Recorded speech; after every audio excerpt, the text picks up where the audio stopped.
साझेदारी में holiday home खरीदारी का चलन बढ़ा। NBT news desk. फ्लैट से लेकर कॉन्डोमिनियम, अपार्टमेंट हाउस और विला तक हॉलिडे होम खरीदने के इच्छुक खरीदारों के बीच साझेदारी में खरीदारी का चलन जोर पकड़ रहा है। इकोनॉमिक टाइम्स की एक रिपोर्ट के मुताबिक महामारी के बाद हॉलिडे प्रॉपर्टीज की मांग में इजाफा होने पर कई कंपनियां लोगों को साझेदारी में प्रॉपर्टी खरीदने की पेशकश कर रही हैं।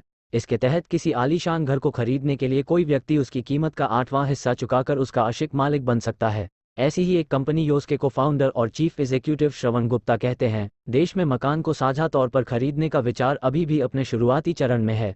अब कई सारी दाल A2 इमेज जनरेटर रुपये से लेकर 8 करोड़ रुपये तक के कई सेकंड होम रियल एस्टेट के विकल्प तलाशने की योजना बना रही है, जिसमें कि निवेशक 20 लाख रुपये से अपना निवेश कर सकें।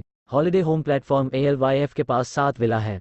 ALYF के फाउंडर और CEO सौरभ वोहरा ने कहा, हमारा मकसद मिडिल और अपर मिडिल क्लास के लोगों को हॉलिडे होम की पहुंच मुहैया कराना है। स्मार्ट ओनरशिप हॉलिडे होम्स का मालिक बनने का नया तरीका बनकर सामने आया है। अल कंपनियां इस क्षेत्र में आगे आ रही हैं, जिससे इस कॉन्सेप्ट को मजबूती मिलेगी। गोवा, अलीबाग, शिमला, नैनीताल और केरल जैसी जगहों पर इसके जल्दी लोकप्रिय होने की उम्मीद है। बेचती हैं कंपनियां भी हैं जो प्रॉपर्टी को मार्केट में लाकर रेंटल रिटर्न के साथ निवेशकों को इक्विटी एड्रेस के को फाउंडर मोहित गुप्ता ने कहा, फिलहाल हमारे पास 25 करोड़ रुपए की रियल एस्टेट संपत्ति है।